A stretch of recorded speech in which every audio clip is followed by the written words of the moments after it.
Redmi Note 3 took the Indian budget phone segment by storm.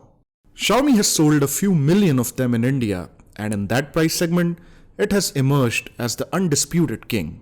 So when it announced the Redmi Note 4, the stakes were sky high already, and Xiaomi had to further up its game. The new version of this phone comes with more memory and more storage, and the design changes make the device feel really upmarket and, if you will, more seamless. I was lucky enough to get my hands on it quite early and have used it for almost a month now. So, how has my overall experience of using this device been so far? Let's find out in our long-term review of the Xiaomi Redmi Note 4. This is Abhijit Mukherjee from Guiding Tech, and let's get started.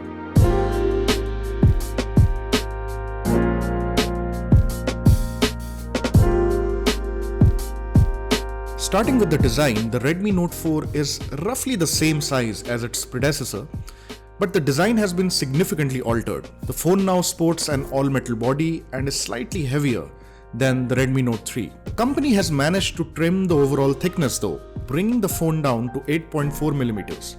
The Redmi Note 4 is entirely made out of aluminum. It has antenna lines at the back, which provide signal reception while adding to the aesthetics. The chamfered edges too feel fresh and provide an overall smooth feel to the design. So if you were a Redmi Note 3 user, you won't feel out of place when it comes to handling it on a day-to-day basis. The buttons work well too. The fingerprint sensor, for instance, seldom missed a fingerprint test in my usage so far. You also get a hybrid SIM slot for dual SIM or buttering one SIM for expandable storage up to 128 gigs. The glass on the screen though doesn't have Gorilla or Dragon Trail protection, which is problematic, and that's why investing in a tempered screen guard would make sense. Now moving on to the display, there's this full HD resolution and a panel that offers wide viewing angles and good color. Not bad for a budget phone. The front boasts a 5.5-inch display, and the addition of 2.5D curved glass makes a huge difference while using it. The hardware buttons are backlit. The display is brighter and has better color reproduction than Redmi Note 3, and sunlight legibility is also pretty good. You get the usual Xiaomi knickknacks. There's this reading mode, a blue light filter mode that makes it easier to read text at night, etc, etc.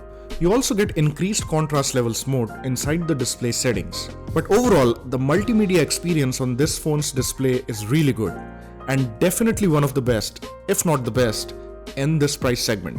Now, let's come to the performance. I must admit, seeing the drop from Snapdragon 650 to 625 felt alarming.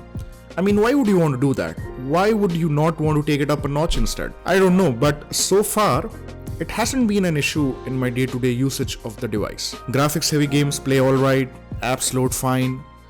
No signs of heating or sluggishness either.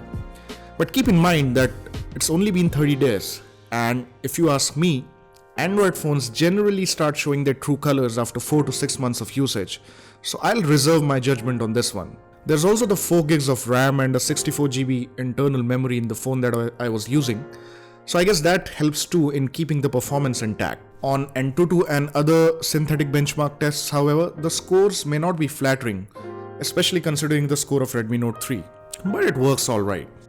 Redmi Note 4 is equipped with Adreno 506 with OpenGL support and delivers good frame rates and graphic output in medium and heavy graphic games. Alright, so let's come to the camera. The reason why 70% of the people buy smartphones these days. Yeah, I just made that stat up. But coming to the Redmi Note 4, it has a 13 megapixel camera with f2.0 lens. There's a 5 megapixel front camera that also has a f2.0 lens. Now the stock camera app is easy to use and is a powerful one to begin with. It comes with a plethora of options including filters, beautify effects, neat manual mode wherein you can tweak the ISO, white balance, exposure and whatnot. But all this doesn't help much. The images in broad daylight or good lighting conditions come out to be average for this price segment. And don't get me started on low light, because this camera does not know how to take low light photos at all. So the camera is a disappointment if you ask me, takes average photos overall. But that can't be said about the battery, because this phone has a great battery life, better than the previous one. The 4100 mAh battery on the Redmi Note 4 is only slightly larger than the Redmi Note 3, but the shift from Snapdragon 650 to 625 has led to a significant battery life improvement. The phone easily lasts a day on a full charge if you're a heavy user, and more often than not, you'll get a day and a half worth of usage out of the phone. In my opinion, that is a good threshold, keeping in mind the price, speed, and performance of this device. So, all in all, should you buy the Redmi Note 4? Well, it's a great phone, no doubt, and I would urge you to spend a little more to grab the 4GB 64GB version if you can. Of course, the if you can part also applies to if you can get the phone at all, considering the way the flash sales have gone so far. It's the same story every year with these flash sales, and I don't know when Xiaomi will realize that this sucks and they gotta do away with this creating scarcity drama because, they make such good phones. Well, all I can say is good luck with the next sale of Redmi Note 4. I hope you can get it, and do let us know in the comments your experience of using it.